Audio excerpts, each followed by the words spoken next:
തൃശൂരിന്റെ പശ്ചാത്തലത്തിൽ UDF 3-ാം സ്ഥാനത്തും LDF 2-ാം സ്ഥാനത്തും 1-ാം സ്ഥാനത്ത് BJP വന്ന കാര്യം സംബന്ധിച്ചുള്ള രാഷ്ട്രീയ പ്രശ്നമാണ്.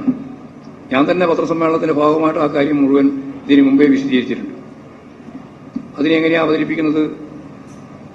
BJPയുമായി CPIM ADGPയുമായി ഒരു ലിങ്ക് ഉണ്ടാക്കിയിരിക്കുന്നു എന്നുള്ള കള്ളക്കഥ പറഞ്ഞുകൊണ്ടാണ്.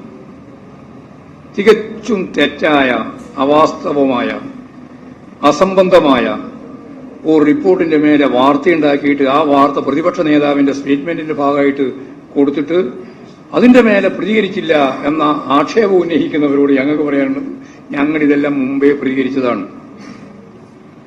ഏതെങ്കിലും DGPയെ അടിസ്ഥാനപ്പെടുത്തി അല്ലെങ്കിൽ ADGPയെ അടിസ്ഥാനപ്പെടുത്തിയിട്ട് കമ്മ്യൂണിസ്റ്റ് പാർട്ടി ഓഫ് ഇന്ത്യ മാർക്സിസ്റ്റിന് ഏതെങ്കിലും വിഭാഗവുമായി RSSോ BJPയുമായിട്ട് ഒരു ലിങ്ക് ഉണ്ടാക്കേണ്ട പ്രശ്നമില്ല. കാരണം വളരെ തുറന്നു വെച്ച പുസ്തകം പോലെ മുഴുവൻ ആളുകൾക്കും വായിക്കാൻ സാധിക്കുന്നതാണ് CPIയും അതുപോലെ തന്നെ BJPയും RSSും തമ്മിലുള്ള ബന്ധം. നിരവധിയായ സന്ദർഭങ്ങളിലായിട്ട് ഈ കേരളത്തിലെ പാർട്ടിയെ തകർക്കുന്നതിന് വേണ്ടി അജണ്ട വെച്ച് പ്ലാൻ ചെയ്തൊരു അഖിലേന്ത്യാ നേതൃത്വമാണ് RSSും BJPയും. നിങ്ങൾക്ക് ചിലപ്പോൾ കാര്യങ്ങൾ അറിയിട്ടുണ്ടാവില്ല, ജനങ്ങൾക്ക് നന്നായിട്ട് അറിയാം. കണ്ണൂർ ജില്ലയെ ഒന്നാമത്തെ പ്രതിസ്ഥാനത്ത് നിർത്തി അതിനെ അവിടുത്തെ CPIമിനെ തകർക്കാൻ CPIമിന്റെ ഏറ്റവും പ്രധാനപ്പെട്ട ശക്തി കേന്ദ്രം കണ്ണൂരാണെന്നും ആ കണ്ണൂരിനെ തകർക്കുന്നതിന് വേണ്ടിയുള്ള ദത്തെടുത്ത് പ്രവർത്തനം നടത്തിയ ഒരു വിഭാഗമാണ് ഈ RSS. ഞങ്ങൾക്ക് ഇതിനെപ്പറ്റിയെല്ലാം നല്ല ധാരണയുണ്ട്. ദത്തെടുത്തു, എന്നിട്ട് 2 കോടി രൂപ ആ ദത്തെടുത്ത സന്ദർഭം പ്രഖ്യാപിച്ച സമയം തന്നെ കൊടുത്തു CPIമിനെ തകർക്കാൻ. അതിന്റെ ഭാഗമായിട്ടാണ് ബീഡി കമ്പനിയിൽ ഉൾപ്പെടെ അക്രമം നടത്തിയത്. മുഖപരിചയം പോലും ഇല്ലാതെ പാർട്ടി കാഡർമാരായ ബീഡി തൊഴിലാളികളെ ആരായാലും അനുഭാവിയായാലും ഉൾപ്പെടെ കൊന്നൊടുക്കി. ഒരു നിശ്ചിത തീയതി നിശ്ചയിച്ചു. ആ നിശ്ചിത തീയതിക്ക് ഇത്രാം മണി 11 മണി, അന്ന് 11 മണിയാണ് ഉപയോഗിച്ചത്. തലശ്ശേരി താലൂക്കിന്റെ വിവിധ മേഖലയിൽ ബീഡി തൊഴിലാളികൾ പണി തുടങ്ങുന്ന ആ സന്ദർഭത്തിൽ ബോംബെറിഞ്ഞു. തടത്തിൽ ബാലൻ ഉൾപ്പെടെയുള്ള സഖാക്കൾ മരിച്ചു. നിരവധി പേർക്ക് പരിക്ക് പറ്റി. മുഖപരിചയം പോലുള്ള എന്തെങ്കിലും ശത്രുതയുള്ള ആളുകളെല്ല ഭീഷണിപ്പെടുത്താനാണ്, ഭീതിപ്പെടുത്താനാണ്. ഇതാണ് RSS അന്നെടുത്ത നിലപാട്. ആ നിലപാടിനെ പറ്റി ഞാൻ നേരത്തെ തന്നെ മുമ്പ് തന്നെ ഇവിടെ പത്രസമ്മേളനത്തിൽ നിങ്ങളോട് തന്നെ പറഞ്ഞതാണ്. അങ്ങനെ CPIമിനെ തകർക്കാൻ ആദ്യം കണ്ണൂർ ജില്ലയെ ദത്തെടുത്തു, പിന്നീട് ആലപ്പുഴയെ ദത്തെടുത്തു, നിരവധി ജില്ലകളെ ദത്തെടുത്തു. നിരവധിയായ ഞങ്ങളുടെ സഖാക്കളെ കൊന്നു RSS. ഇതിനോട് ശക്തിയായിട്ട് നിലപെട്ട് വമ്പിച്ച രീതിയിലുള്ള പൊരുതിയിട്ടാണ് യഥാർത്ഥത്തിൽ CPIM ഇവിടെ പ്രവർത്തിക്കുന്നത്. കണ്ണൂർ ജില്ലയിലെ RSSന്റെ BJPയുടെ അടിത്തറ വികസിക്കല്ല ചെയ്തത്, ദേശീയ ശരാശരിയും കേരള ശരാശരിയും കുറയുക ചെയ്തു. കാരണം ജനങ്ങൾ അതിനെ ശക്തിമത്തായ രീതിയിൽ പൊരുതിയിട്ടുണ്ട് അതിനെതിരായിട്ട്. അതുകൊണ്ട് RSSുമായിട്ട് ബന്ധം ഞങ്ങളല്ല ഉണ്ടാക്കിയത്. RSസുമായി BJPയുമായിട്ട് ബന്ധമുണ്ടാക്കിയത് തൃശൂരിൽ കോൺഗ്രസാണ്. മുമ്പ് നേമത്ത് കോൺഗ്രസ് തന്നെയാണ്. നേമത്ത് O രാജഗോപാലൻ ജയിച്ചതും അതിന്റെ പശ്ചാത്തലത്തിലാണ്, കോൺഗ്രസ് വോട്ടിലാണ്. ഇവിടെ തൃശൂരിൽ ജയിച്ചതും കോൺഗ്രസിന്റെ വോട്ടിലാണ്. 86,000-ലധികം വോട്ട് കോൺഗ്രസിന് അവിടെ കുറഞ്ഞിട്ടുണ്ട്. 86,000-ലധികം വോട്ട് യഥാർത്ഥത്തിൽ അവിടെ കുറഞ്ഞിട്ടുണ്ട്. 3-ാം സ്ഥാനത്തേക്ക് വെറുതെ പോയതല്ല കോൺഗ്രസ്. ഞങ്ങൾക്ക് അവിടെ 16,228 വോട്ട് അവിടെ കൂടുതൽ കിട്ടിയിട്ടുണ്ട്. ഞങ്ങൾക്ക് വോട്ട് കുറയല്ല, ഇത് കുറഞ്ഞിട്ടുണ്ട്. ഞങ്ങൾക്ക് കിട്ടേണ്ടുന്ന വോട്ട് പൂർണ്ണമായി കിട്ടിയെന്ന് ഞാൻ പറയുന്നില്ല, പക്ഷേ കുറഞ്ഞിട്ടുണ്ട്. പക്ഷേ ഞങ്ങൾക്ക് കഴിഞ്ഞ പ്രാവശ്യം കിട്ടിയ വോട്ടിനേക്കാളും 16,000-ലധികം വോട്ട്, 16,228 വോട്ട് നമുക്കധികം കിട്ടിയിട്ടുണ്ട്. കോൺഗ്രസിന് 86,000-ലധികം വോട്ട് അവിടെ കുറഞ്ഞിട്ടുണ്ട്. അതിൽ ക്രിസ്തീയ വോട്ട് ഉൾപ്പെടെയാണ്. ആ വോട്ടാണ് BJP കിട്ടിയത്. എന്നിട്ടാണ് BJP 74,000 വോട്ട് ജയിച്ചത്. അത് അന്വേഷിക്കാൻ വേണ്ടി കമ്മീഷൻ നിശ്ചയിച്ചിട്ടുണ്ട് കോൺഗ്രസ്. മുരളി ഉൾപ്പെടെ അതിശക്തിയായിട്ട് അതിനെ ശക്തിയായ രീതിയിൽ പ്രതികരിച്ചിട്ടുണ്ട്. അപ്പോൾ ആരാണ് ഉത്തരവാദി എന്ന് കൃത്യമായിട്ട് എല്ലാവർക്കും പകൽ വെളിച്ചം പോലെ അറിയാം. RSSനെയും BJPയെയും സുരേഷ് ഗോപിയെയും ജയിപ്പിക്കുന്നതിനു വേണ്ടി പിന്നിൽ പ്രവർത്തിച്ചത് കോൺഗ്രസ് ആണെന്ന് എല്ലാവർക്കും അറിയാം, കോൺഗ്രസുകാർക്കും അറിയാം. എന്നിട്ട് അത് മൂടിവെക്കാൻ വേണ്ടി ഇപ്പോഴും VD സതീശനും കോൺഗ്രസുകാരും CPIMും ADGP മുഖേന RSസുകാരനെ കണ്ട്, RSS നേതാവിനെ കണ്ട് ഡീലുണ്ടാക്കിയിരിക്കുന്നു എന്ന ശുദ്ധ അസംബന്ധം പറയുന്ന നിലയാണ് സ്വീകരിക്കുന്നത്. അത് കൊട്ടിഘോഷിക്കാൻ കുറെ പത്രവും കുറെ മാധ്യമങ്ങളും അതിന്റെ ഫ്രണ്ട് പേജ് അതിനുവേണ്ടി വിട്ടുകൊടുക്കാൻ യാതൊരു ഉറപ്പുമില്ല. ഇതാ കാര്യം. അതുകൊണ്ട് ഞങ്ങളതിന് മറുപടി പറഞ്ഞിട്ടില്ല എന്ന് പറഞ്ഞിട്ടാണ് ഇന്നത്തെ ആരോപണം. ഇതെല്ലാം ഞങ്ങൾ നിരന്തരമായി മറുപടി പറഞ്ഞുകൊണ്ടിരിക്കുന്നതാണ്. ഇനിയും പറയുന്നതിൽ ഞങ്ങൾക്ക് യാതൊരു പ്രയാസമില്ല. കോൺഗ്രസ് ആണ്, കോൺഗ്രസിന്റെ പ്രമുഖ നേതാവ്, ഭീഷണത്തിന്റെ പത്രാധിപര് കോൺഗ്രസിന് ഭീഷണത്തിൽ എത്ര അധികാര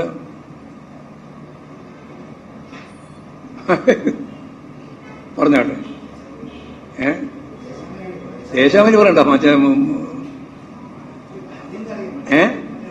അറിയില്ല, പ്രചാരം കുറവായതുകൊണ്ട് അറിയുന്നില്ല. നിങ്ങൾ അറിയുന്നതല്ലേ. അദ്ദേഹം ഇപ്പോ BJP ചേർന്നിരിക്കുകയാണ്. അതുകൊണ്ട് അതിന് പറയാൻ വേണ്ടിയിട്ടാണ്, വേറെ അയാളെ മനസ്സിലാക്കാൻ വേണ്ടി പറഞ്ഞല്ല. അദ്ദേഹം ഇപ്പോഴും BJPയിലേക്ക് പോയിരിക്കുകയാണ്. മനസ്സിലായല്ലേ? മോഹനവർമ്മ കറക്റ്റ്. അപ്പോ അദ്ദേഹം BJP ചേർന്നു.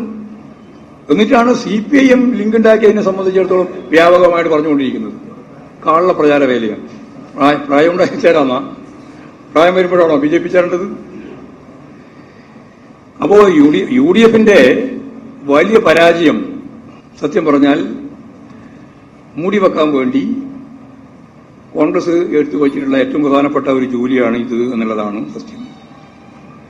അപ്പോൾ വീക്ഷണത്തിന്റെ പത്രാധിപരായിരുന്ന മോഹനവർമ്മ BJPയിലേക്ക് പോയ ദിവസം തന്നെയാണ് VD സതീശൻ CPMവുമായി എന്ന് പറഞ്ഞാൽ മുഖ്യമന്ത്രിക്ക് വേണ്ടി ഡീലുണ്ടാക്കാൻ RSS നേതാവിനെ കണ്ടു എന്ന കള്ളപ്രചാരവേല നടത്തിയിട്ടുള്ളത്. അത് തികച്ചും തെറ്റായ പ്രസ്താവമാണ് എന്ന കാര്യത്തിൽ യാതൊരു സംശയവുമില്ല. അപ്പോൾ എല്ലാ തരത്തിലും BJPയുമായിട്ട് ബന്ധമുണ്ടാക്കിയവരാണ് നിങ്ങൾ. 218 CPIM പ്രവർത്തകരാണ് RSSന്റെ കൊലക്കത്തിക്കിരയായിട്ടുള്ളത്. കഴിഞ്ഞ 8 വർഷക്കാലത്തിനിടയിൽ 18 CPIM പ്രവർത്തകരെയാണ് RSS കൊലപ്പെടുത്തിയത്. അപ്പോൾ ഈ രീതിയിൽ ഞങ്ങൾ നിരന്തരമായിട്ട് ആശയരംഗത്ത് മാത്രമല്ല കായികമായി ആക്രമിക്കപ്പെടുന്ന ഒരവസ്ഥയാണ് RSSന്റെ ഭാഗമായിട്ട് കേരളത്തിൽ ഉള്ളത്. അപ്പോൾ കേരളത്തിൽ നടത്തിക്കൊണ്ടിരിക്കുന്ന ഈ അക്രമ സമരം രാഷ്ട്രീയ സമരമാക്കി മുഖ്യമന്ത്രിയുടെ രാജി ആവശ്യപ്പെട്ടുകൊണ്ട് ഇപ്പോ നടത്തിക്കൊണ്ടിരിക്കുകയാണ്. അതിന് നേതൃത്വം കൊടുത്തുകൊണ്ടിരിക്കുന്നത് K. സുധാകരനാണ്. K. സുധാകരന്റെ പ്രസ്താവന ഇന്ന് പത്രത്തിലൊക്കെ മാധ്യമങ്ങളിലൊക്കെ വന്നിട്ടുണ്ട്. അപ്പോ കേരളത്തിലെ മാധ്യമങ്ങൾ സ്വീകരിക്കുന്ന തെറ്റായ സമീപനങ്ങൾ മറ്റൊരു ദൃഷ്ടാന്തമാണ്. ഇവർക്ക് അനുകൂലമായിട്ട് നിൽക്കുന്ന എത്ര പോലീസിനെ ആക്രമിക്കുന്ന നിലപാടുണ്ടായാലും അതെല്ലാം പോലീസ് അതിക്രമമാക്കി രൂപപ്പെടുത്താനുള്ള ശ്രമം UDFന്റെ ഭാഗമായിട്ട് നിൽക്കുന്ന ഈ മാധ്യമങ്ങളെല്ലാം ശ്രമിച്ചുകൊണ്ടിരിക്കുകയാണ്. അപ്പോൾ പാർട്ടിയെ സംബന്ധിച്ചിടത്തോളം നിരന്തരമായിട്ടുള്ള RSSന്റെ അക്രമങ്ങളെ അതിജീവിച്ചുകൊണ്ടാണ് പാർട്ടി സംഘടനാ പ്രവർത്തനം നടത്തിയിട്ടുള്ളത്. കഴിഞ്ഞ സന്ദർഭങ്ങളിലെല്ലാം ഉണ്ടായിട്ടുള്ള അതിക്രമങ്ങളെ പാർട്ടി പ്രതിരോധിച്ചിട്ടുണ്ട്. അത് ജനങ്ങളെ അണിനിരത്തിക്കൊണ്ടാണ്. ആ പ്രതിരോധം തീർത്തുകൊണ്ട് തന്നെ മുമ്പോട്ടേക്ക് പോകാനാണ് പാർട്ടി ഉദ്ദേശിക്കുന്നത്. രാഷ്ട്രീയമായ ലക്ഷ്യം വെച്ചുകൊണ്ട് നടത്തുന്ന എല്ലാ തരത്തിലുള്ള കടന്നാക്രമങ്ങളെയും രാഷ്ട്രീയമായിട്ട് തന്നെ പ്രതിരോധിക്കുക എന്നുള്ളത് തന്നെയാണ് CPIMന്റെ ഏറ്റവും പ്രധാനപ്പെട്ട കാഴ്ചപ്പാട്. ഏത് പരിശോധിക്കുന്നില്ല?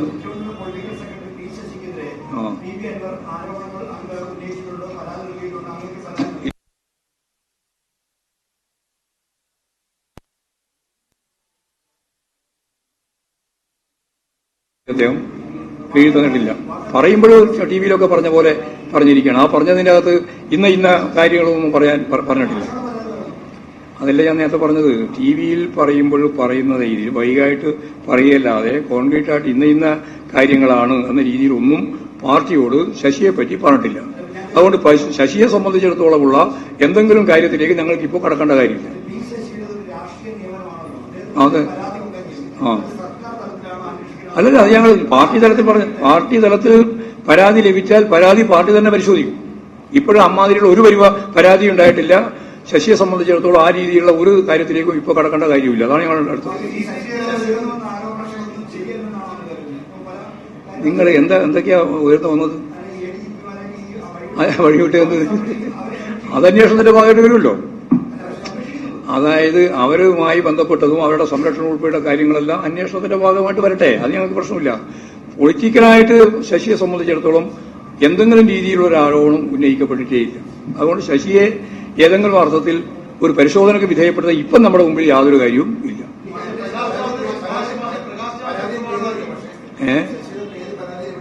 ഇല്ല, പരാതിയിൽ എവിടെയും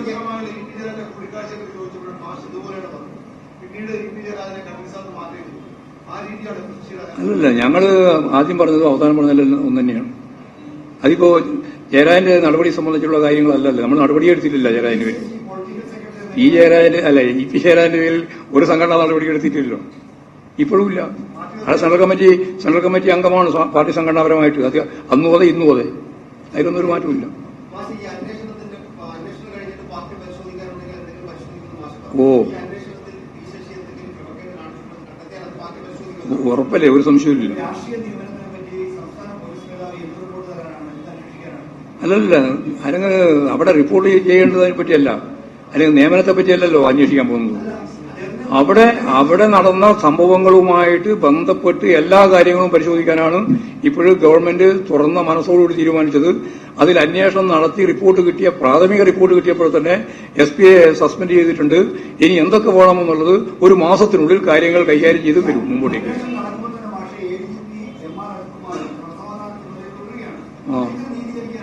എന്ത് നീതികരിക്കാൻ പറ്റാതെ? അല്ല, അദ്ദേഹമല്ലോ അന്വേഷിക്കുന്നത്. അന്വേഷിക്കുന്നത് ആരാ?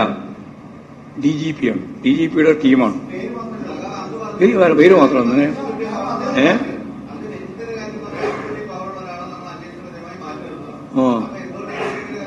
അല്ല, അയാളല്ലോ അന്വേഷിക്കുന്നത്. ഗവൺമെന്റ് തീരുമാനിച്ച ടീമാണ് അന്വേഷിക്കുന്നത്. നിങ്ങൾക്ക് അയാളും കൂടി മാറ്റി നിർത്തുക എന്നുള്ള തീരുമാനം വന്നാലാണ് നിങ്ങൾക്ക് തൃപ്തിയാകുമെങ്കിൽ അങ്ങനെ ആ തൃപ്തിക്ക് വേണ്ടി പറയാൻ ഞാനില്ല.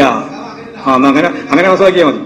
ഇവിടെ ഗവൺമെന്റ് രാജിവെക്കണം എന്നുള്ള മുദ്രാവാക്യം രാഷ്ട്രീയമായിട്ട് മുന്നോട്ടേക്ക് വെക്കുന്നത്. നിങ്ങൾ ഇവിടെ രാജിവെക്കേണ്ടതിനെ പറ്റി പറഞ്ഞുകൊണ്ടിരിക്കുന്നത്. അതുകൊണ്ട് അത് അമ്മാതിരി വാർത്താരത്തിനൊന്നും കിടക്കണ്ട. അത് നമുക്ക് അറിയിക്കാം. അന്വേഷണം വരട്ടെ. ഒരു മാസം എന്തിനാ ഇത്ര വെപ്രാളം? ഒരു മാസം കൊണ്ട് കാര്യം തീരുവില്ലേ? ഒരു മാസത്തെ അന്വേഷണവുമായിട്ട് ബന്ധപ്പെട്ട് സഹകരിച്ച് മുമ്പോട്ടേക്ക് പോയി കഴിഞ്ഞാൽ വരുന്ന അന്വേഷണ റിപ്പോർട്ട് അടിസ്ഥാനപ്പെടുത്തിയിട്ട് അയാൾ എന്താണ് വേണ്ടത് നമുക്ക് തീരുമാനിക്കാനുള്ള സൗകര്യം വരില്ലേ? അതിലെന്താ പ്രശ്നം?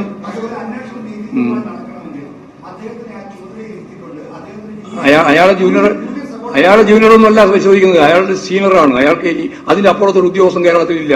DGPക്ക് അപ്പുറം ആ DGPയാണ് അന്വേഷിക്കുന്നത്. അതുകൊണ്ട് അതിന്റെ മേലെ നിങ്ങൾ പണ്ടാരോ പറഞ്ഞിട്ട് ഇങ്ങനെ ഇതുണ്ടാക്കണ്ട. ആയിക്കോട്ടെ, അവരെ സഹായിക്കാൻ വേണ്ടി മാത്രമല്ലേ DGP അല്ലേ? പിന്നെ ആരെയും നിങ്ങൾ എടുക്കുക? ലോകത്തിന്റെ വേറെ നിങ്ങൾ എടുത്തോണ്ടിരാൻ പറ്റുമോ? അല്ല, ഞാൻ പറയുന്നത് നിങ്ങൾ ഇപ്പൊ വെറുതെ ആവശ്യമില്ലാണ്ട് ചർച്ചയ്ക്ക് വേണ്ടി നിങ്ങൾ ഉന്നയിക്കുക. നിങ്ങൾ മനസ്സിലാക്കേണ്ടത് DGPയുടെ നേതൃത്വത്തിലുള്ള ടീം. അപ്പോൾ DGPയെ സഹായിക്കാനുള്ള മറ്റുള്ളവരെയാണ് ഉപയോഗിക്കുന്നത്, അല്ലാണ്ട് ആരെയും ഉപയോഗിക്കേണ്ട കാര്യമില്ല. അതുകൊണ്ട് ആ സന്ദർഭത്തിൽ തന്നെ അതെന്ത് വേണമെന്നൊരു തീരുമാനിക്കേണ്ടിയില്ല. വരട്ടെ അന്വേഷണം. നിങ്ങൾക്കിപ്പോ ഒരു മാസത്തെ സാവകാശം വരുന്നത് കൊണ്ട് വലിയ അപകടം സംഭവിച്ചു പോകുന്നില്ലല്ലോ. നിങ്ങൾക്ക് റേറ്റ് കൂട്ടാൻ വേണ്ടിയുള്ള പണിയാണല്ലോ നടത്തിക്കൊണ്ടിരിക്കുന്ന കാര്യം. ഒന്നും ചെയ്യാൻ പറ്റില്ല, ഒരു കാര്യവും ചെയ്യാൻ പറ്റില്ല.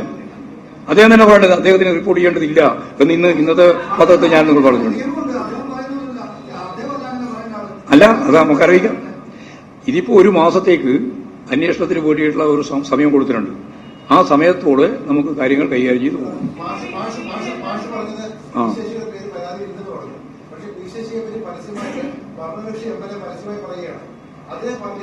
അല്ല, അത് വെറുതെ ഇങ്ങനെ പറഞ്ഞാൽ പോരല്ലോ. അതിലെന്തെങ്കിലും കാര്യം കൃത്യമായിട്ട് പറയട്ടെ. അതെ നോക്കാം. അൻവർ മാത്രമല്ല, അൻവറായാലും അൻവർ അല്ലെങ്കിലും ആരായാലും X or Y ആര് പരാതി പാർട്ടിയുടെ കേഡർമാരെ സംബന്ധിച്ച് പരാതി ഉന്നയിച്ചാലും ഞാൻ ഇതിനകത്ത് പറഞ്ഞല്ലോ, ആ പരാതി ഞങ്ങൾ പരിശോധിക്കുക തന്നെ ചെയ്യും. പരിശോധിച്ച് ആവശ്യമായ നിലപാട് സ്വീകരിക്കുകയും ചെയ്യും. ഒരു മാറ്റവും ഞങ്ങൾ വരുത്താൻ ഉദ്ദേശിക്കുന്നില്ല.